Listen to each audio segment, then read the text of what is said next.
अभी इसके पहले हम लोग क्या देख रहे थे हिंदी में, भारत से हम क्या सीखे, मैक्स मुलर के द्वारा रचित पाठ है।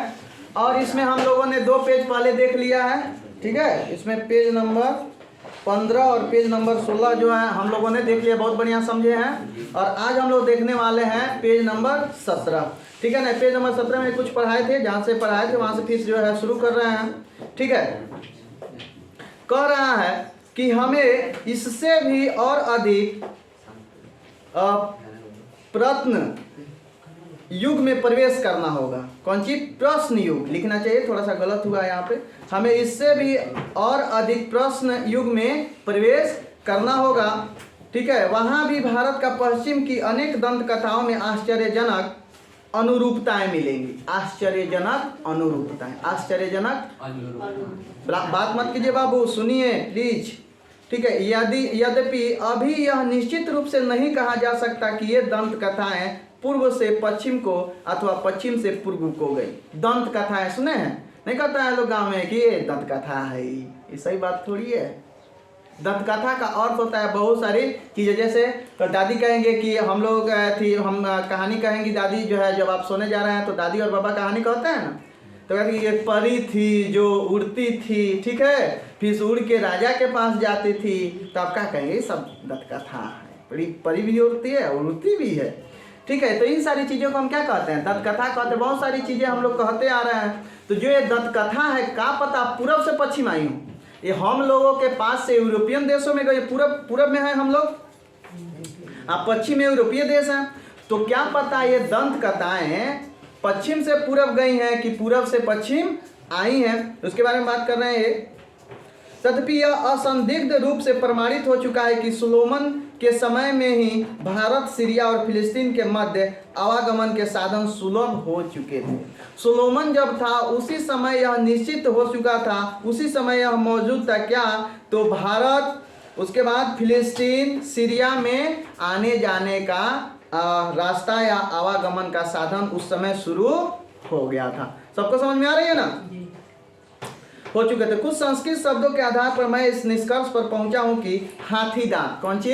हाथी दांत। हाथी दांत देखे हैं? हाथी का दांत जो सुंगर के बगल में से 2 निकला रहता है, आप लोगों का नहीं ना निकला, तो वो हो जाता मानव दांत। आप लोगों का निकला रहता तो क्या हो जाता? मानव दांत। नहीं तो मानव दांत नहीं, यहाँ पे हाथी दांत की बात हो रही है। हाथी दांत। बंदर, क्या इसमें से कोई नहीं है? हाँ, हाथी दांत, बंदर, मोर और चंदन, ठीक है ना। यदि जिन वस्तुओं के ओफिर से निर्यात की बात बाइबल में की गई है, वो वस्तुएं भारत के सिवा किसी अन्य देश से नहीं ला जाए। देखिए, ओफिर जो है उसमें किसी वस्तु को लाने की बात कही गई है। वे वस्तुएं हाथी दांत, बंदर, मोर, चंदन, अगर लाने की बात कही गई है उसमें, अगर यह कहीं से लाई गई हैं, तो इस लेखक के अनुसार वह देश भारत हो सकता है, भारत ही होगा, ऐसा कहता है, ठीक है। और यह मान लेने का कोई कारण नहीं प्रतीत होता कि भारत तथा फारस की खाड़ी और लाल सागर व भूमध्य सागर के बीच व्यापारिक संबंध कभी बिल्कुल ठप हो गया था। यहाँ तक कि शाहनामा के रचना काल 10वीं या 11वीं में भी भारत के साथ यूरोप के व्यापारिक संबंध बंद नहीं हुए थे। यहाँ पे लेखक कहना चाहते हैं कि भारत के व्यापार जो है भूमध्य सागर के बीच, लाल सागर के बीच और फारस के खाड़ी के बीच, इसके ऊपर से या इसके रास्ते से होकर के व्यापार होता होगा। ऐसा नहीं कहा जा सकता है कि व्यापार ठप हो गए थे,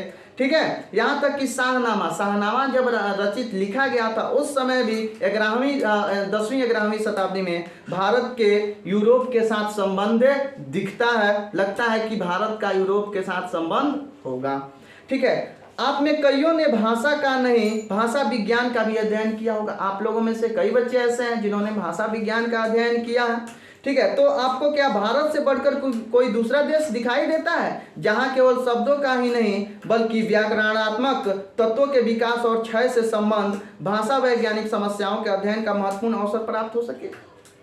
आपने अगर भाषा विज्ञान पढ़ा है, व्याकरण वगैरह पढ़ा है, तो क्या आपको लगता है कि भारत के अलावा कोई अन्य देश है जो किसी चीजों को बेहतरीन से बेहतरीन किया हो या किसी चीजों को छोड़ा हो या किसी चीज में सुधार किया हो?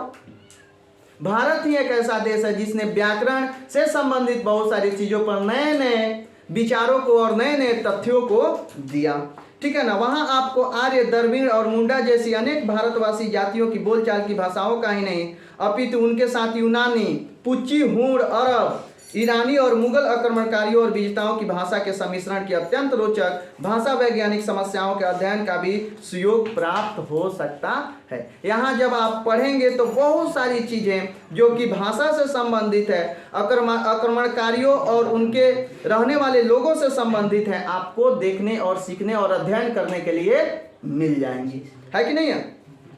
यदि आप विधि शास्त्र या कानून के विद्यार्थी हैं, मान लीजिए कि आप कानून के विद्यार्थी हैं, विधि शास्त्र पढ़ते, वकील सुने हैं ना, ये लोग जो LLB करते हैं, एगो MBBS होता है, LLB होता है, तो जो LLB वगैरह ये सब करते हैं, सब क्या कर विधि शास्त्र पढ़ते हैं, पॉलिटिक्स पढ़ते हैं, इंडियन पॉलिटी पढ़ते हैं, ठीक है ना। अगर इसके आप विद्यार्थी हैं या बनना चाहते हैं, ठीक है ना, तो ऐसे यदि आप कानून के विद्यार्थी हैं तो आपको विधि संस्थाओं के एक ऐसे इतिहास की जांच पड़ताल का अवसर मिलेगा जो यूनान, रोम या जर्मनी के ज्ञात विधि शास्त्रों के इतिहास के सर्वथा भिन्न होते हुए भी इनके साथ समानताओं और भिन्नताओं के कारण विधि शास्त्र के किसी भी विद्यार्थी के लिए उपयोगी सिद्ध हो सकता है। अगर आप ऐसे विद्यार्थी हैं तो आपको अवसर मिलेगा किस चीज़ का, यूनान, रोम, जर्मनी के ज्ञात विधि शास्त्रों के इतिहास और उसमें वाली जो चीज़ें हैं उसको देखने को आपको अवसर मिल सकता है, ठीक है।